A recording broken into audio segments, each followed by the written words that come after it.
On March 15, 44 BC, the most powerful man in the world walked into the Senate and never walked out. Julius Caesar, conqueror of Gaul, dictator of Rome, the man who bent the Republic to his will, was about to meet a fate sealed not by foreign enemies but by his closest friends.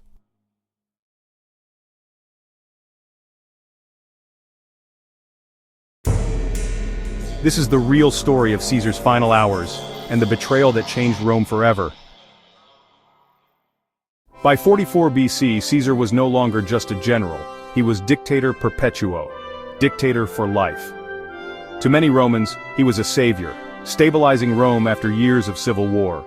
To others, he was a tyrant who had destroyed the Republic.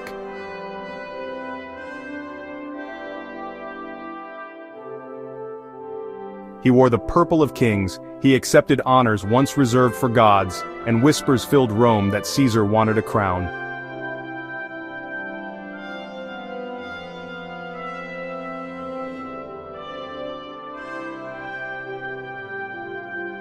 For senators like Brutus and Cassius, this was intolerable. Rome had killed kings before, and they would kill again. More than 60 senators joined the plot. Their plan was simple: lure Caesar to the Senate on the Ides of March and strike before he could tighten his grip on Rome.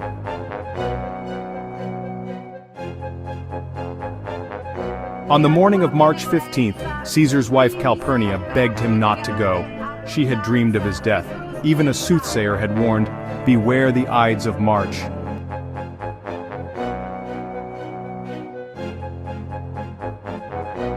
But Caesar, confident and dismissive, waved aside the omens. The Senate awaited, and he would not show weakness. Caesar set out for the theater of Pompey, where the Senate met that day. Along the way, a man tried to hand him a scroll.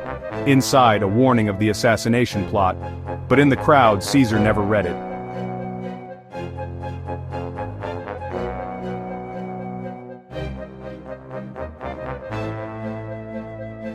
Inside the Senate chamber, the conspirators closed in. They had hidden daggers beneath their togas. At first, they surrounded him with flattery. Then came the signal.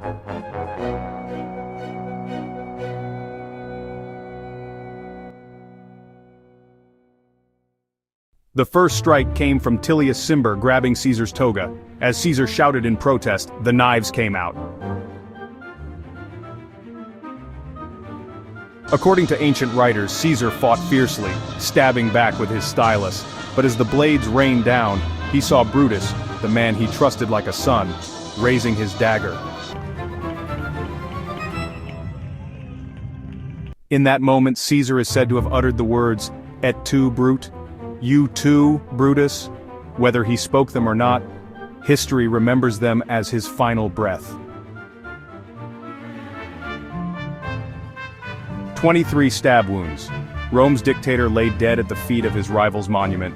The Republic had struck back, or so it thought. The senators believed they had saved liberty. Instead, they unleashed chaos. The Roman people mourned Caesar, not the Republic. His funeral turned into a riot. Within months, civil war returned.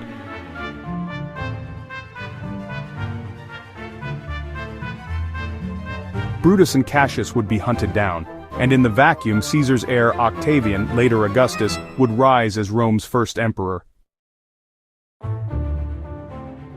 On the Ides of March, Julius Caesar fell not just to daggers, but to the dream of a republic that no longer existed. His death did not restore freedom. It marked the birth of an empire, and all because, on that fateful day, Caesar chose to ignore the warning. Beware the Ides of March.